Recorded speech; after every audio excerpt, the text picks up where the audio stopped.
just sitting here reading one of my favorite books about Dusty's Garden. Let me see if I can share some of this joy with you. Let's see. Oh, the history of Dusty's Garden.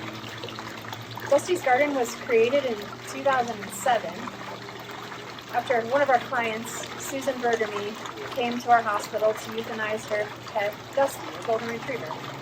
Dusty had a long battle with cancer, and Susan wanted to memorialize him by creating a space that she envisioned that our pets and patients could pass at peace outside in nature.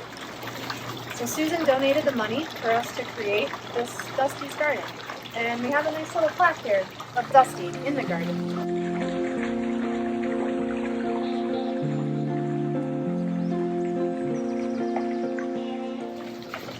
Dusty's Garden has had its ups and downs over the years.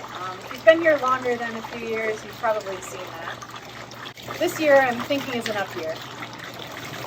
I wanted to commemorate some of the survivors of previous years. One of my favorites is this honeysuckle plant.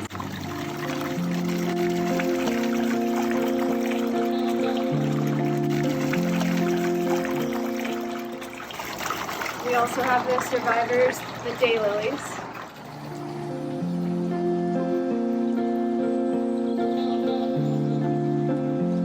And the vinca.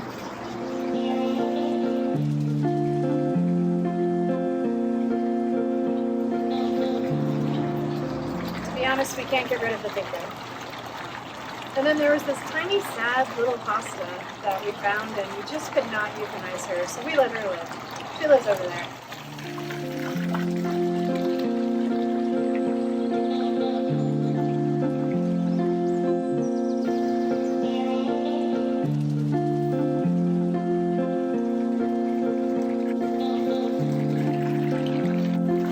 All of the plants are perennials.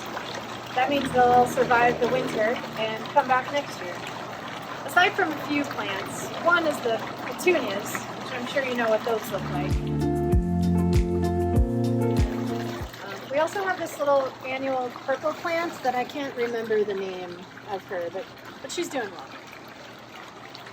All of the plants here were funded by Alameda East, thanks Scott. And the only free thing was my labor and my love, and also Gabby. Let's see what else is in this book. Oh, yes, the rules of Dusty's Garden. Let's see.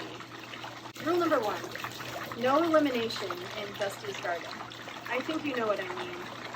That includes patients, employee pets, employees, and then also clients. I'm not sure if you heard about that one. Rule number 2, don't litter in Dusty's Garden. If you do see litter in the garden, just pick it up. That includes cigarettes and cigarette butts. And the plants have asked me to tell you that they really like it fresh out here, so if we could avoid smoking out in this space, that would be great. Rule number 3, don't mess with the plants. They've told me, these are kind of my only friends, so they've told me that they're okay with you being out here if you're pulling something noxious and nasty, or if you're doing some deadheading, that's okay too. But otherwise, try not to mess with them too much. Rule number 4, be nice to the other inhabitants of the garden. That includes the bees, the bugs, and hopefully the birds. Except for Japanese beetles, you can murder them. That's fine. And rule number 5, the last rule, just take a moment to relax and enjoy the ambiance of Dusty's Garden.